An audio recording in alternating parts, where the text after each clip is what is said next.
മുഹറം മാസം ഇസ്ലാമിക കലണ്ടറിലെ ആദ്യ മാസമാണ്. നിരവധി പ്രധാനപ്പെട്ട ചരിത്ര സംഭവങ്ങൾ ഈ മാസത്തിൽ നടന്നിട്ടുണ്ട്. അവയിൽ ചിലത് താഴെ കൊടുക്കുന്നു.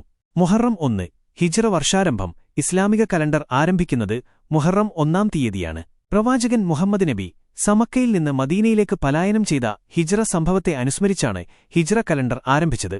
എന്നാൽ ഹിജ്റ നടന്നത് മുഹറം മാസത്തിലല്ല, ഹിജ്റ വർഷം എണ്ണിത്തുടങ്ങിയപ്പോൾ മുഹറം ആദ്യ മാസമായി എന്നുമാത്രം. മുഹറം 10 ആഷൂറാ ദിനം. മുഹറം മാസത്തിലെ ഏറ്റവും പ്രധാനപ്പെട്ട ദിവസമാണ് ആഷൂറ.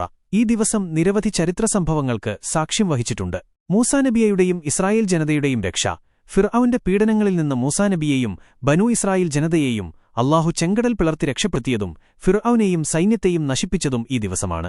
ഈ സംഭവത്തിന്റെ നന്ദിസൂചകമായി ഈ ദിവസം നോമ്പനുഷ്ഠിക്കുന്നത് വളരെ പുണ്യമുള്ള കാര്യമായി കണക്കാക്കപ്പെടുന്നു. കർബലയുദ്ധം. ഇസ്ലാമിക ചരിത്രത്തിലെ ഏറ്റവും ദുഃഖകരമായ സംഭവങ്ങളിലൊന്നായ കർബലയുദ്ധം നടന്നത് മുഹറം 10-നാണ്. പ്രവാചകൻ മുഹമ്മദ് നബീസയുടെ പൗത്രനായ ഇമാം ഹുസൈൻ റവും അദ്ദേഹത്തിന്റെ കുടുംബവും അനുയായികളും യസീദിന്റെ സൈന്യത്താൽ രക്തസാക്ഷികളായത് ഈ ദിവസമാണ്. ഷിയാ മുസ്ലിങ്ങൾ ഈ ദിവസം വലിയ ദുഃഖാചരണങ്ങളോടെയാണ് കൊണ്ടാടുന്നത്. മറ്റ് ചരിത്ര സംഭവങ്ങൾ ആശൂറാ ദിനവുമായി ബന്ധപ്പെട്ട് മറ്റ് പല പ്രധാനപ്പെട്ട സംഭവങ്ങളും പറയുന്നുണ്ട്.